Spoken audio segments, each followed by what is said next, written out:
J'ai eu l'occasion, depuis un an, d'écouter Francis Wolff à 3 reprises. Et à chaque fois, j'ai trouvé une pensée forte, claire et, en ce qui me concerne, structurante. Et je me suis dit, ce serait formidable de vous faire partager sa vision, sa réflexion sur un sujet qui, forcément, dans lequel on est impliqué, qui tourne autour de la relation de l'homme à l'animal. Il va vous en parler. Et je suis sûr qu'on va tous ressortir plus intelligents. La vénerie s'est positionnée sur ce sujet depuis plus de 10 ans, et il faut reconnaître que Pierre de Bois-Guilbert s'est fortement impliqué sur cette réflexion. On est les premiers dans le monde, puisque on va dire le monde de la chasse, mais aussi de toutes les filières liées à l'animal, que ce soit l'élevage, les courses, tout ce qui est l'animal domestique. Et depuis, Pierre, il a fait un gros travail. Et je peux vous dire, puisque nous sommes à l'origine d'un think tank dont il va vous parler, je pense qu'il est un des meilleurs spécialistes en France de toutes ces évolutions. Donc, je vous propose d'écouter Francis Wolff et ensuite de vous expliquer, que Pierre vous explique ce que nous faisons dans ce domaine. Voilà, merci et très bonne soirée. Je voudrais donc en effet vous parler, mais sous le regard certes bienveillant mais érudit de Pierre de Bois-Guilbert, de cette utopie que j'appelle d'une manière générale, et d'ailleurs ils ont repris eux-mêmes ce nom désormais,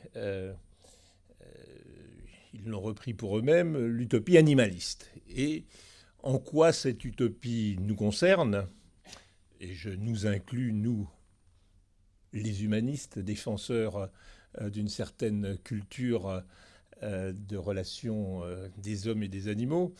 Et donc, s'il faut être classique et structurant, comme le veut mon présentateur, je vous décrirai cette utopie, ses dangers, bien entendu, ses sources et ses conséquences. Voilà. Et dans l'Antiquité, chez Aristote en particulier, qui était déjà nommé, les hommes étaient définis par deux grandes oppositions.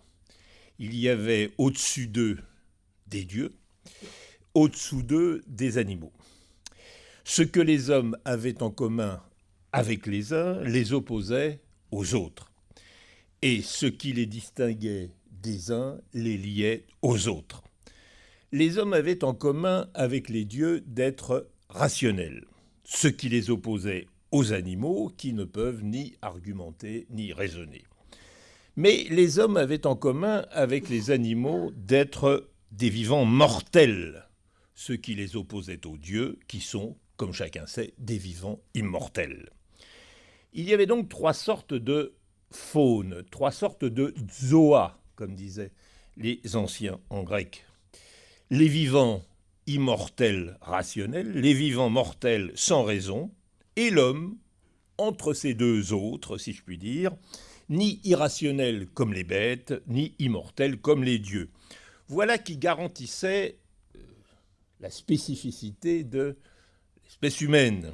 Vouloir se grandir jusqu'aux dieux, c'était pécher par démesure, hubris, disaient les Grecs. Celui qui veut outrepasser ses limites naturelles, inversement, tendre à s'abaisser jusqu'au niveau des bêtes, abandonner sa faculté rationnelle, c'était chuter dans la bestialité honteuse. De là, deux grandes utopies qui se partagent aujourd'hui l'horizon humain. L'utopie, que j'appellerais pour faire vite aussi bien transhumaniste ou posthumaniste, est l'héritière des rêves libertaires, de ces utopies libertaires du milieu du XXe siècle, rêve libertaire de jouissance. Elle rêve d'un nouveau moi, plus puissant qu'il n'a jamais été, triomphant de sa propre animalité et humanité. D'un autre côté, l'utopie antispéciste est l'héritière bien malgré ce dont elle est supposée hériter, des grands espoirs de libération collective du XXe siècle. Elle rêve, elle, d'un nouveau nous, une nouvelle communauté politique ou même au-delà du politique, la communauté de tous les animaux souffrants.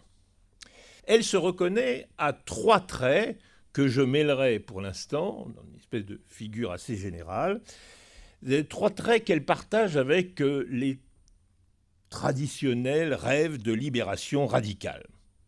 C'est d'abord, là aussi, cette espèce de slogan commun aux idéologies totalitaires, l'idée qu'il faut casser l'histoire en 2.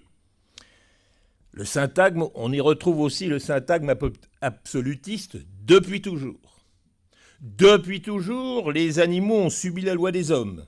Il est temps qu'ils regagnent leur liberté. L'exploitation et la domestication animale doivent désormais être enfin abolis. Ces mouvements radicaux héritent donc des rêves de libération politique et sociale des 19e et 20e siècles, tout en étant le symptôme de leur effondrement. Les concepts politiques, forgés naguère pour penser l'asservissement des hommes, sont repris et détournés. On parle de libération animale, comme on parlait naguère de libération de certains peuples ou de certaines classes. On parle d'exploitation des animaux, au sens où on parlait hier d'exploitation de l'homme par l'homme. On qualifie certaines formes d'abattage de génocide animal. Aux yeux des combattants de cette cause, comme vous le savez, c'est comme si les animaux étaient devenus les nouveaux prolétaires du capitalisme productiviste, les derniers martyrs, les seules incontestables victimes, parce qu'ils cumulent toutes les servitudes.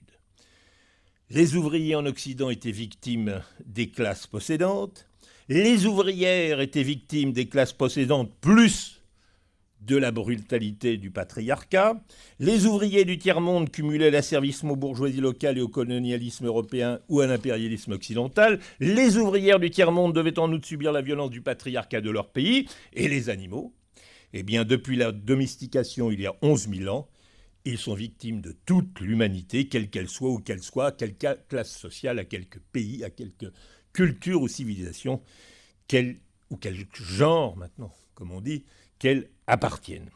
Victimes absolues, dominées par excellence. Et surtout, dernière victime en bout de chaîne de l'exploitation, représentant par excellence de ce que les sociologues de la domination appellent aujourd'hui l'intersectionnalité des discriminations, c'est-à-dire le fait qu'ils cumulent toutes les formes d'asservissement. Et donc, par contre-coup, dans cette idéologie ou selon cette utopie, en libérant les animaux, c'est comme si on pouvait délivrer de proche en proche tous les dominés, les précaires, les exclus, les prolétaires, les subalternes, les pauvres, les noirs, les musulmans, les colonisés, les femmes, les homosexuels, les transsexuels, etc. On peut dire, parodiant le slogan célèbre de Marx, en se libérant de ses chaînes, le prolétariat libérera l'humanité entière, en libérant les animaux, nous libérons toute la chaîne des asservis. Ajoutons un point important. Ces mouvements libérationnaires se considèrent d'autant plus justifiés à mener cette lutte, parfois violente, contre l'exploitation animale, qu'ils s'instituent en porte-parole de ceux qui n'en ont pas de parole, par définition. Ça, c'est le fait commun de toutes les avant-gardes. Nous parlons au nom de ceux qui aujourd'hui ne peuvent pas parler. Mais, en outre, ils peuvent prétendre que les victimes qu'ils représentent ne peuvent pas se libérer elles-mêmes de leur chaîne, au contraire des peuples colonisés, des classes exploitées, des races discriminées ou des femmes soumises au patriarcat. Et c'est ce qui rend ces mouvements potentiellement beaucoup plus dangereux, c'est ce qui les laisse ouverts à toute forme de fanatisme. Parce que ce qui fait la différence entre un mouvement de libération et un fanatisme, c'est que le fanatisme ne peut jamais être contredit par ceux au nom duquel il parle, puisqu'en général, il parle au nom de quelqu'un qui ne peut pas parler. C'est pourquoi, par exemple, le fanatisme de ceux qui s'imaginent aujourd'hui avoir l'exclusivité de parler au nom de Dieu, ou au nom de leur Dieu, c'est précisément parce que ce Dieu ne peut pas parler de lui-même. Eh bien, c'est le même fanatisme qui est potentiel derrière ces rêves en apparence extrêmement généreux de ceux qui s'imaginent parler au nom des animaux parce que eux non plus ne peuvent pas parler. Selon le discours animaliste, comme vous le savez, le processus de domestication par lequel les hommes, depuis le néolithique, ont appris à connaître, à comprendre, à apprivoiser, à élever, à dresser, à entretenir, à soigner certaines espèces animales, à cohabiter avec elles, à en créer de nouvelles, à imaginer d'autres races et variétés, n'était en fait qu'une gigantesque entreprise d'esclavage. La civilisation, c'était une barbarie. Nous n'aurons donc plus d'animaux de compagnie, simples fétiches qui ne servent que notre narcissisme. Ils vivent sous notre dépendance, ils devraient vivre sans maître. Nous ne mangerons évidemment plus de viande, de poissons, de crustacés. Il n'y a pas de bon élevage, puisque l'élevage est toujours une exploitation des faibles. Nous serons donc végétariens.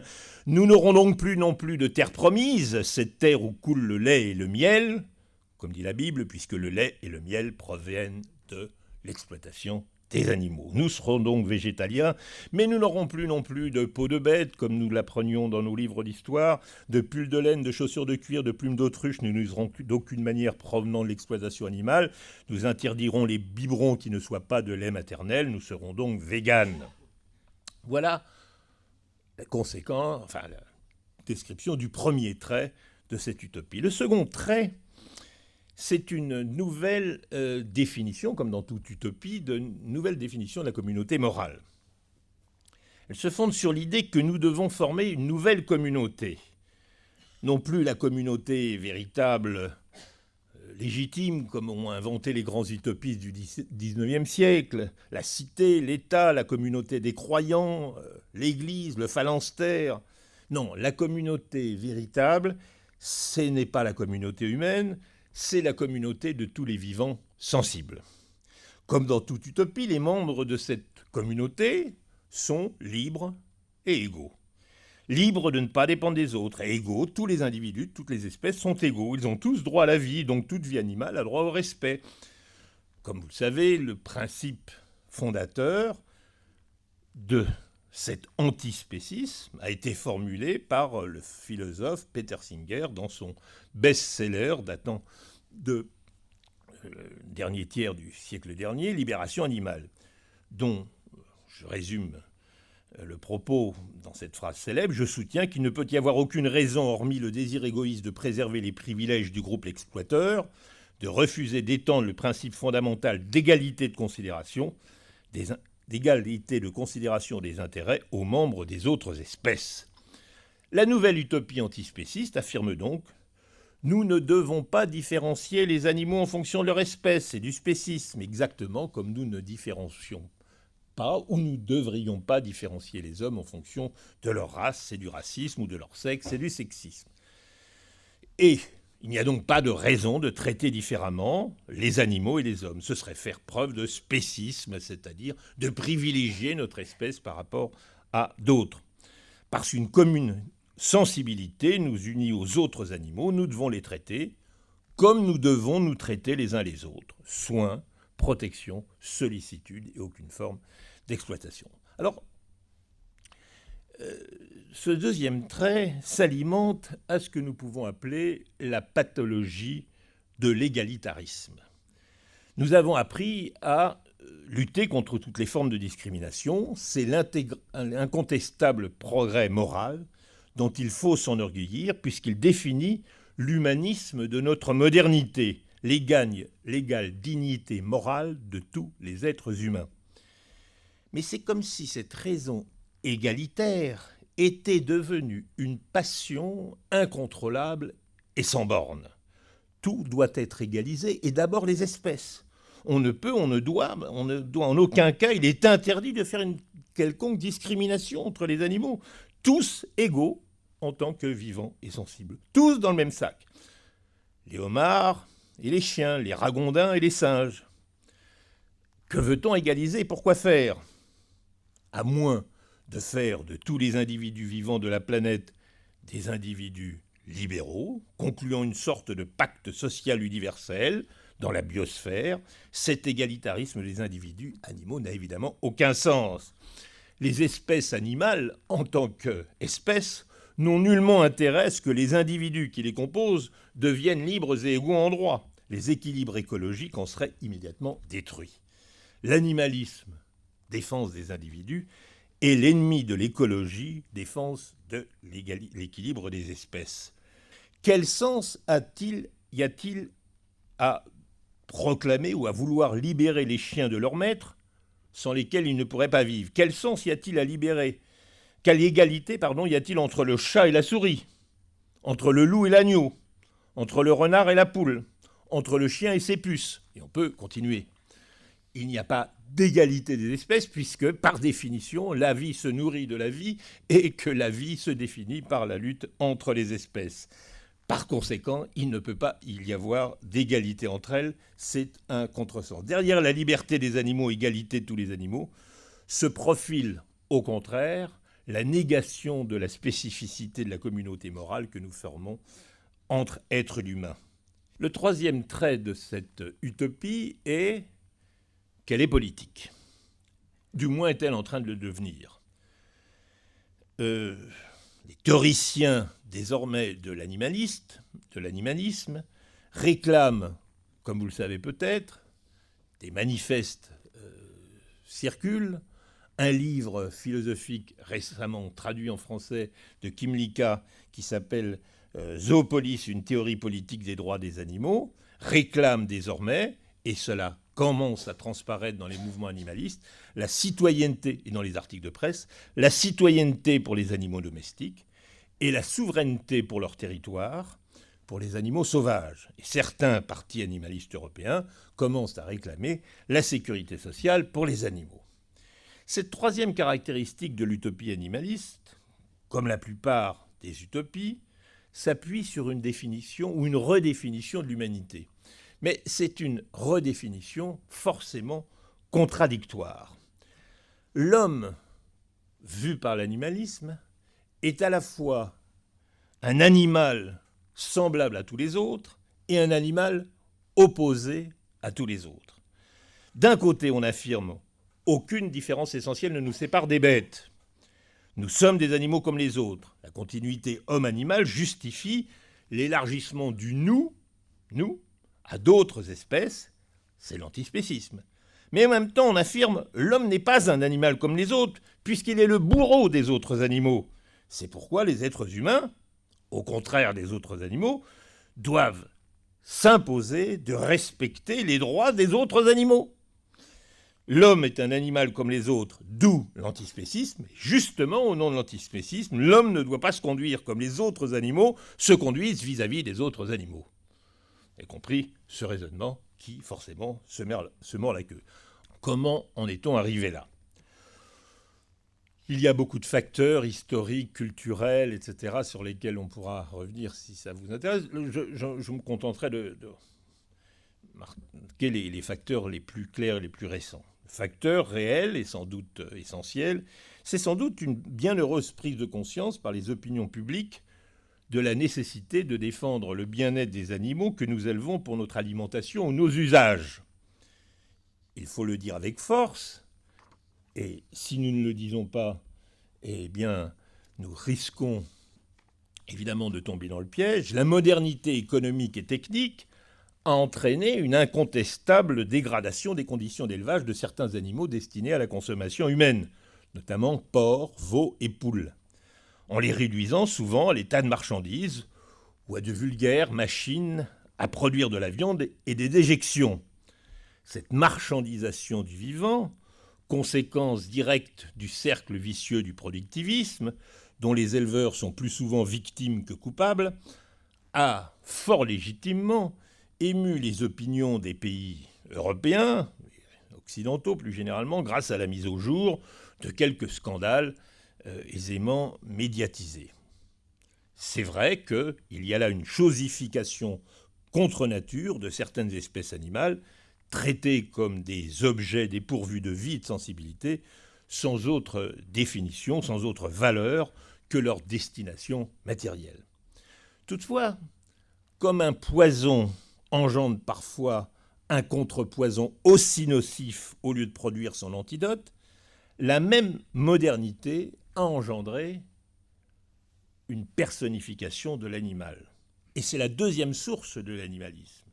À côté de ce sous-prolétariat réifié, chosifié, marchandisé, prolifère, autre fruit de la modernité, une nouvelle faune, celle des animaux personnifiés, les animaux dits de compagnie, dont l'alimentation et les déjections sont devenus, au contraire, centrales dans l'économie de nos cités.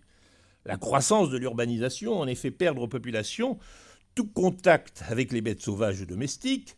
Côté sauvage, et vous le savez mieux que moi, c'est leur disparition quasi totale du paysage, en tout cas des paysages urbains, et côté domestique, la disparition progressive des bêtes au travail, en ville, aux champs ou autour de la maisonnée. À la place de ces deux faunes traditionnelles, s'est développé de façon exponentielle un animal du troisième type et un nouveau rapport à l'animalité. Les animaux hyper choyés au travers desquels est vu l'ensemble du règne animal.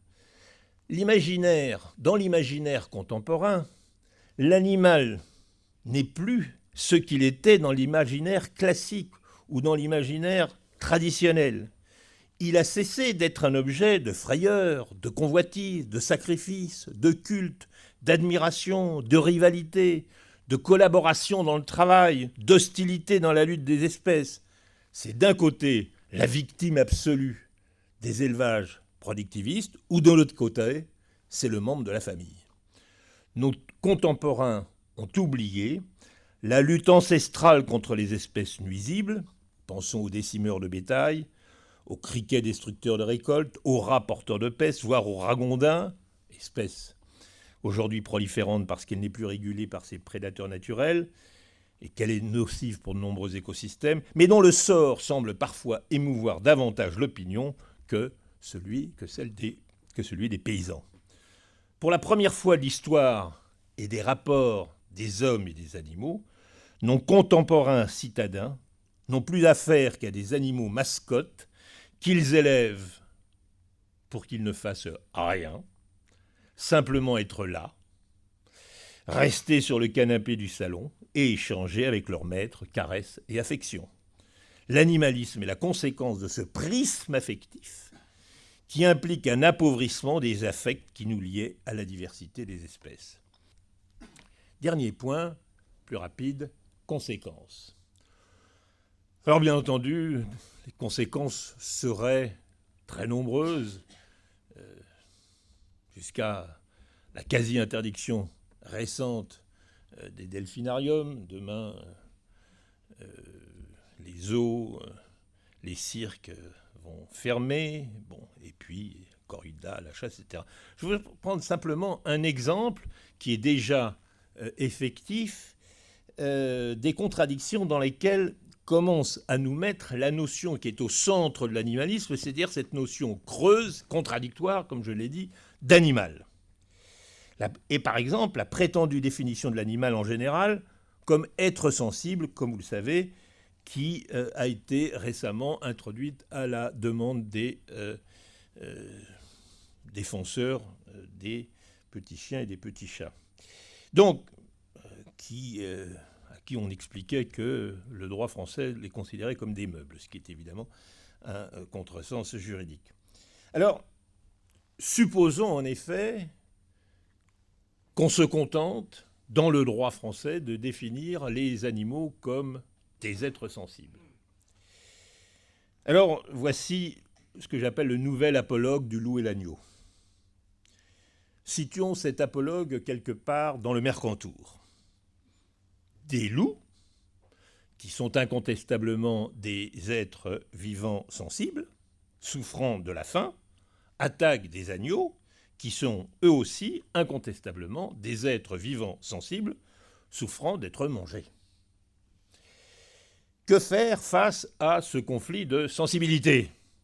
À s'en tenir à la notion d'animal sensible, on ne saurait plus répondre. Car les bergers, qui sont eux aussi incontestablement des êtres vivants sensibles, n'auraient que leurs yeux pour pleurer, incapables de défendre leur sensibilité et leur vie, et de défendre leurs êtres sensibles contre d'autres êtres sensibles. En fait, heureusement que l'animal avec un grand A n'existe pas, et que nous savons encore distinguer dans notre morale et dans le droit français, si nous n'y prenons pas garde, ce sont des distinctions qui risquent de disparaître, les animaux humains, source de droit parce que ce sont des personnes, et les autres espèces animales, les bêtes, selon le type de rapport et les intérêts que nous autres humains avons établis avec elles. Les espèces sauvages protégées comme les espèces nuisibles ont un statut défini par le code de l'environnement que vous connaissez sans doute mieux que moi. L'agneau, lui, a un statut défini par le code rural qui oblige le berger à l'élever dans des conditions compatibles avec les impératifs biologiques de son espèce. Mais le chien du berger, comme ses moutons d'ailleurs, sont protégés des mauvais traitements que pourrait lui infliger son maître grâce au code pénal. Et heureusement pour le berger que ces agneaux sont bien les siens, ce qui est garanti par leur statut, justement, de biens meubles reconnus, et heureusement par le Code civil. Conclusion, heureusement que le droit français, dans sa complexité, est sage, et que les lois destinées à satisfaire les amateurs d'idées simples, mais trompeuses, comme l'animal avec un grand A, ou comme sensibilité avec un petit s, sont sans le moindre effet jusqu'à présent sur le droit. Quelles conséquences ? Il y a des hommes, et ce ne sont pas des animaux comme les autres. En deçà d'eux, il y a des modes de vie, des conditions sociales, des histoires, et 1000 histoires entre hommes et animaux, parfois belles, parfois tragiques, 1000 récits d'apprivoisement, d'amitié, de coexistence, de respect, d'admiration ou de combat qu'on ne saurait réduire à ces deux pathologies contemporaines que sont la chosification de l'élevage industriel d'un côté et la personnification de certains animaux de compagnie de l'autre. Ces histoires nous ont donné des obligations, et des obligations différenciées. Non vis-à-vis de l'animal en général, que nous devrions libérer, comme le répètent ingénument ceux qui se trompent de combat et de victimes, mais vis-à-vis des différentes faunes dont nous avons reçu la garde. Vis-à-vis de nos animaux de compagnie, nous ne devons pas rompre l'espèce de contrat affectif qui nous lie à eux, en les libérant comme des bêtes sauvages au bord des autoroutes au mois d'août. Vis-à-vis des espèces sauvages, nous devons respecter les équilibres écologiques en défendant la biodiversité, tantôt au profit des espèces menacées, tantôt au détriment des bêtes nuisibles. Et ce qu'on appelle dans un vocabulaire assez lourd, les animaux de rente, qui nous donnent depuis plus de 11 000 ans leur miel, leur lait, leur cuir ou leur viande, nous avons le devoir de les élever dans des conditions qui les préservent des prédateurs et respectent les exigences biologiques de leurs espèces. 3 écueils moraux guettent les hommes. Oublier qu'ils sont également des hommes, se prendre pour des dieux, comme l'utopie post-humaniste, en aspirant à l'immortalité, se prendre pour des animaux comme les autres. Et 3 écueils guettent aussi les animaux. Croire qu'ils sont tous également des animaux, les assimiler à des choses, les assimiler à des personnes. Pour ne pas en faire une chose, on en a fait une personne. Erreur symétrique et aussi grossière que la précédente. Car les animaux n'ont pas plus à gagner dans un cas que dans l'autre. Si un animal n'est qu'une chose, il peut être réduit à l'état de marchandise insensible. C'est insupportable pour leur sensibilité et pour la nôtre. Mais si un animal est une personne, c'est-à-dire un sujet porteur d'intérêts et de droits individuels et personnels, comme un vrai citoyen libéral de notre République morale, il faut, c'est la définition même d'une personne, qu'il puisse être tenu pour responsable et que ses actes ne soient plus attribués à sa nature, mais à son intention délictueuse. Alors je jure, au premier procès pénal contre un sanglier, je cesse de manger du pâté. Je vous remercie.